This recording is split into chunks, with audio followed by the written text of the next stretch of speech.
Hi hello welcome to V sports. IPL 2024లో రాజస్థాన్ అదిరిపోయే విజయం సాధించింది. కోల్కతాను తన సొంత గడ్డపైనే 2 వికెట్ల తేడాతో ఓడించింది.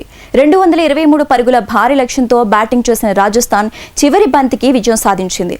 ఓపెనర్గా బరిలోకి దిగిన జోస్ బట్లర్ 107 60 బంతుల్లో 8 ఫోర్లు 6 సిక్స్లు కడదాకా ఉండి శతకంతో తన జట్టును గెలిపించాడు. రియాన్ పరగ్ 34 14 బంతుల్లో 4 ఫోర్లు 2 సిక్స్లు, రోమన్ పావెల్ 26 13 బంతుల్లో 3 సిక్స్లు 1 ఫోర్ చెలరేగారు. కోల్కతా బౌలర్లలో హర్షిత్ రాణా, సునీల్ నరైన్, వరుణ్ చక్రవర్తుల్లో 2 వికెట్లు తీశారు. అరోరాకు 1 వికెట్ పడింది. 224 పరుగుల లక్ష్యం అంటే మామూలు విషయం కాదు. ఐపీఎల్ చరిత్రలోనే ఇంతటి లక్ష్యాలను ఛేదించిన సందర్భాలు అరుదు. అంతటి లక్ష్యాన్ని బట్లర్ విరోచిత ఇన్నింగ్స్తో కరిగించాడు. కొండంత లక్ష్యంతో బ్యాటింగ్ ప్రారంభించిన రాజస్థాన్ తొలిత ధాటిగానే మొదలుపెట్టింది. అయితే దూకుడుగా ఆడుతున్న ఎస్ఎస్వి జైస్వాల్ 9 బంతుల్లో 3 ఫోర్లు 1 సిక్స్, 2వ ఓవర్ 5వ బంతికి అరోరాకు చిక్కాడు. 4.2 ఓవర్ల వద్ద శాంసన్ 8 బంతుల్లో హర్షిత్ రాణా బౌలింగ్లో నరైన్కు క్యాచ్ ఇచ్చి వెనుదిరిగాడు. 5 ఓవర్లకు 2 వికెట్లు కోల్పోయి 53 పరుగులతో నిలిచిన రాజస్థాన్ పరాగ్ రాకతో ఒక్కసారిగా వేగం పుంజుకుంది.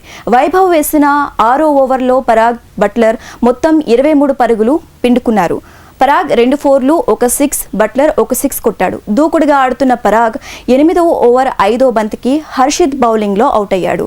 స్వల్ప తేడాతో నరైన్ బౌలింగ్లో ధ్రువ్ జురెల్ ఎల్బీగా వెనుతిరగటంతో రాజస్థాన్ కష్టాల్లో పడింది. 12 ఓవర్లకు 4 వికెట్లు నష్టపోయి 121 పరుగులతో నిలిచిన రాజస్థాన్కు 13వ ఓవర్లో భారీ షాక్ తగిలింది. స్పిన్నర్ వరుణ్ చక్రవర్తి వరుస బంతుల్లో అశ్విన్ 8 పరుగులను, హిట్టర్ హెట్మేయర్ను డకౌట్ చేశాడు. దీంతో స్కోర్ బాగా నెమ్మదించింది. రాజస్థాన్ భారీ తేడాతో ఓటమి తప్పదనుకున్నారు అంతా. 14 ఓవర్లలో 6 వికెట్లు కోల్పోయి 128 నిలిచిన సంజు సేన చివరి 6 ఓవర్లలో 98 చేయాలి. ఆ సమయంలో క్రీజ్లో పావెల్, బట్లర్ ఉన్నప్పటికీ లక్ష్యం భారీగా ఉండటంతో రాజస్థాన్ గెలుపుపై నమ్మకాలు లేవు. అయితే 15వ ఓవర్లో బట్లర్ గేర్ మార్చి విశ్వరూపం చూపాడు. వరుసగా 2 ఫోర్లు బాది అర్ధశతకం చేసిన అతడు అదే ఓవర్ మరో 2 ఫోర్లు కొట్టాడు. దీంతో ఆ ఓవర్లో మొత్తం 17 పరుగులు వచ్చాయి. తరువాతి ఓవర్లోనూ పావెల్, బట్లర్ చెరో 6 కొట్టడంతో 17 పరుగులు వచ్చాయి. ఇక 17వ ఓవర్లో పావెల్ ఒక్కసారిగా చెలరేగాడు. నరైన్ వేసిన ఈ ఓవర్లో తొలి బంతికి 4, 2, 3 బంతులను సిక్స్లుగా మలిచాడు. దీంతో రాజస్థాన్ శిబిరంలో ఒక్కసారిగా ఉత్సాహం నెలకొంది. అయితే 5వ బంతికి పావెల్ ఎల్బీగా అవుట్ కావడంతో అంతా నిరుత్సాహానికి గురయ్యారు. ఇక క్రీజ్లో ఉంది బట్లర్ మినహా బ్యాటర్లు లేరు. ఇరు జట్లలోనూ ఉత్కంఠ చెలరేగింది. అయితే ఒత్తిడిని చిత్తు చేస్తూ బట్లర్ 18వ ఓవర్లో దూకుడుగా ఆడాడు. దీంతో ఆ ఓవర్లో మొత్తం 18 పరుగులు వచ్చాయి. విజయ సమీకరణం 12 బంతుల్లో 28 పరుగులుగా మారింది. 19 ఓవర్లలో 19 పరుగులు రావడంతో చివరి ఓవర్లో లక్ష్యం 19 పరుగులుగా ఉంది. తొలి బంతికి బట్లర్ 6 కొట్టగా వరుసగా 3 బంతులకు పరుగులు రాకపోవడంతో స్టేడియంలో తీవ్ర ఉత్కంఠ నెలకొంది. రాజస్థాన్ విజయం సాధించాలంటే 2 బంతుల్లో 3 పరుగులు చేయాలి. స్ట్రైకింగ్ లో ఉన్న బట్లర్ 5వ బంతికి 2 పరుగులు తీశాడు. దీంతో స్కోర్ సమమైంది. ఇరు జట్లలోనూ నిశ్శబ్దం ఆవరించింది.